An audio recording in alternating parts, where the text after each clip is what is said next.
જય માતાજી, રામ રામ બધાને. જો હવે મામાના ઘરે પૂગી જાય, વેકેશનમાં આવ્યા છીએ આજે. તો અહીંયા આપણે શેનો પ્રોગ્રામ છે મમ્મી?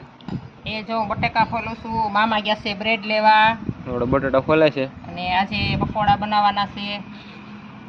તો જો આપણે મામા આવે ને એ પેલા બધી બટેટાને મસાલો કરી રાખીએ એટલે ફટાફટ થઈ જાય.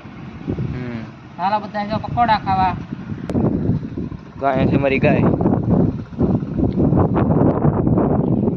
ગાય તમને સવારે છે ને અહીંયા આવ્યો તો દીપડો, અહીંયા હતો, પગના નિશાન હતા અહીંયા. દીપડો આવ્યો હતો, અહીંયા નિશાન હતા. વધારે પાણી છે એટલે ભૂહાઈ જાય. સવારે આવ્યો હતો અહીંયા વહેલો, અહીં છાંટો મારી વહી જતો. ગાય હતી, ગાય અમે રાખ્યું મેં અંદર. અને આવડે ધૂમ બાઈક પડી, ધૂમ બાઈક દેશી ધૂમ. ઠંડો